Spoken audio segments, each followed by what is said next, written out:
Hi, I'm Kelly Gaston. I'm the founder of Aspirational Living, and today I'm thrilled to be joined by James Ramsbotham. James is the Chief Executive of the North East Chamber of Commerce. I'm really looking forward to finding out more about James and what gets him out of bed on a morning.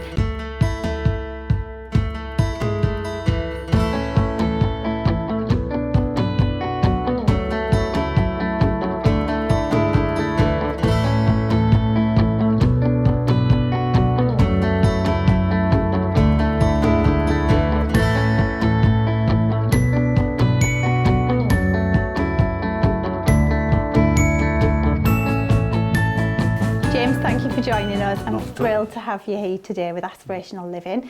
Obviously, you've had such a varied career and you've had lots of roles in various different organisations. Can you just tell me a little bit about your role as Chief Executive of the North East Chamber of Commerce? Well, I've been Chief Executive here at NECC now for very nearly 10 years. Wow. Can't believe it's gone so quickly. Yes. It's a wonderful organisation to be looking after, because trying to really spearhead what is happening with the business community across the North East at a time when actually that business community is doing so much. I'm just really, really proud of what the team here does, what our members, our businesses do, and the whole way that we influence so much that's happening for the North East. Yeah. Would you say that the things that you've experienced and encountered in the Army has helped set you in good stead for your career going forwards? Very, very much so, in so many ways. I think, often people talk about the style of leadership in the military, and I was fortunate enough to be in a type of military environment, an infantry organisation where you've got real responsibility for people, where you're in some incredibly challenging circumstances, Absolutely. where you're given a task to do, and really there is absolutely no question about, you've got to get on and do it, and whatever obstacles are thrown at you, you've got to make it happen. And I think that absolute can-do approach, and that knowledge that it's your responsibility to motivate others to get the task done is something that stands through. But there are other bits that go with that, because with that you have to have absolute clarity of purpose, and you cannot ask people to commit themselves in the way that soldiers do without being absolutely certain about why you're doing it and exactly what you've got to do. And I think that too often I find people in other walks of life where you sort of stop them half along and say, just tell me exactly what are you doing? Yeah. And they have to sort of think and explain. And you think, actually give them that clarity of purpose and give them that certainty of the righteousness of what they're doing. And they will achieve so much more. But how do you choose the organisations that you're involved in?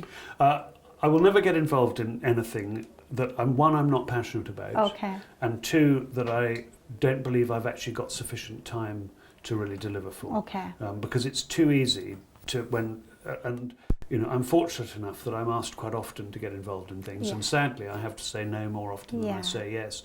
And often it's not because I don't think that I absolutely support whatever that organisation is doing, it's because I just know that I won't be able to give it the time. And always people say, it's only X many days, and I always know that it's at least treble that, because if you're going to really deliver, you've got to do so much more. So the sort of things that I do, and a lot of it goes back to, I've been incredibly fortunate. I've had the most amazing opportunities job-wise. So I was a soldier for 12 years. I was then a banker for 14. I then worked in the construction sector before I came to this. So really great variety, an immense learning, an immense, I feel really fortunate to have been able to have had those opportunities. I then am also, I'm myself a graduate of Durham University, but I'm really, really keen to help the graduate population. So I do some work currently with Sunderland University and with one of the colleges at Durham. I've previously done stuff with Newcastle University and Northumbria and Teesside, so I help all five. And I also do quite a lot with several of the colleges, because I'm also passionate about apprenticeships and what happens there. And then the other things, I have rich background. My grandfather was a bishop, and so I've always been involved with Durham Cathedral, because he was the suffragan bishop here. So I do some work with the cathedral. I believe that the cathedral plays a really core part of life in this area. And I then have one particular charity that I do quite a lot with, and it's one based on helping young people in the Northeast, right. and which is in a specific area, but it was set up by a very, very close relative who, when she died, left everything and asked me to head it up. Wow. And I just, the ability to really change people's lives in a positive way. And then... Is that through education, developing skills? Yeah, and it's mainly using the arts right. as a way to do it. Okay. And it's trying to encourage creativity, and it's getting people out of their normal daily lives, but it's also about encouraging excellence, right. and there's a huge, incredible things that we've done. Excellent. We've spent about £1 million over the last 10 wow. years and really done some fabulous things. Yeah. And then, although I've always enjoyed my sport, but the one game I never played was football. For some reason, when I went to school, it was every other game, but it was never the round never ball. Football. But you can't live in the Northeast and not understand no, the passion absolutely of football. not. And so I'm fortunate enough to be a trustee at the Foundation of Light, which is Sunderland Football Club's foundation, which, you know, we help 20,000 people a year. Wow. We do some incredible things, but it's about harnessing the passion of football in order to deliver other things. And we get young people who will come and do stuff with the football club that they will never do in school, and just harnessing that passion to get them involved. And I just think that's helping unlock something which really helps people achieve. And I know that we've helped so many young people who would have not succeeded otherwise to actually find a new walk in life. Yeah, so absolutely. a range of things, but they all have to mean something very personal. Yeah, and you can see that you're obviously really passionate about the work that you are involved in, which is great. Do you feel a responsibility to help others to be able to see the positive things that they can achieve? Yeah, I think I do. Yeah. And I mean, it's interesting because you can occasionally do too much of it, and there are times when... Because everybody wants to work with you, James, that's right, wants to be coached and mentored. Yeah, but then you see it the other way, you see, because if you ask my son and daughter, they'll say, "Dad, just stop it. You know, we've had too much of that." Parents, so there's a different relationship. Yeah. All I want is advice, Dad. Just you don't need to give me the whole coaching lot. Yeah. But yes, I do, and I think that, you know, whenever something is presented, my just natural instinct is to say, right, how can I help this? And also, I really do believe, and it's quite deep within me, that it's not about providing the solution, it's helping the individual find the solution for themselves. So you've obviously had a very successful career, and you say by your own admission that you feel like you've never worked a day in your life, which is great to get to this point and feel like that. What would you say your values are? What are your personal values that you live and breathe daily in everything that you do? I don't know if you can typify them in any way. I think the two things that I probably believe most strongly. One is about integrity, that I have to absolutely believe in what I'm doing, because in that way I can absolutely stay true to it. But the other bit is about what I'd call positive motivation.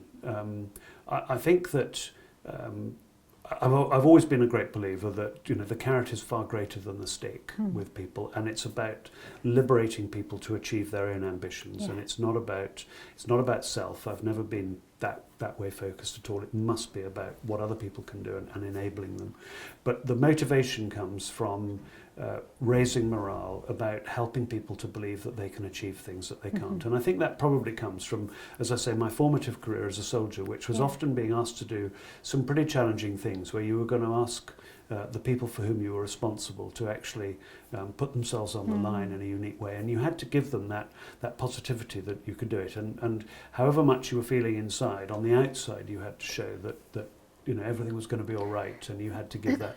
And I think that now, funnily enough, I have a role where I feel that sense of responsibility to do that for the whole of the Northeast. And when I took over this job, one of the very first big speeches that I gave, I entitled "The Problem with the Northeast is the Problem with the Northeast," because far too often people would start any conversation about the Northeast of England by saying, "Well, of course, the problem with the Northeast is," and immediately the conversation went downhill from there. And I have spent the last 10 years saying, no, this is what's great about the Northeast. And I make the point that, you know, I've never ever bought a second-hand car because it was deserving. I bought it because actually it was the car that had all of the various aspects that I wanted. And yet somehow we've consistently, too much in the past, tried to get support for the North East by explaining that we needed the support, rather than by saying, no, you must help us because this is what we will achieve and these are the benefits we bring. And so all the great stuff that we've done around the 50 great reasons to do business in the North East, it's all about actually getting the North East to believe in itself. It's giving itself the confidence that it can achieve these things for itself in its own way. And I think that that's been a crucial part of my life, whether it's for an individual or for an organisation, or indeed now increasingly for the region, to give it that self-belief, to feel that it can achieve these things because it is great. It really is great. Thank you, James, for joining us today. It's been really interesting to find out, about all of the roles that you're involved in and all of the different things, and thank you. My pleasure. Next time I'll be interviewing Mike Matthews, who's the Managing Director at NECC UK Limited. He's got lots of interesting stories to share with us, including when he was awarded his MBE.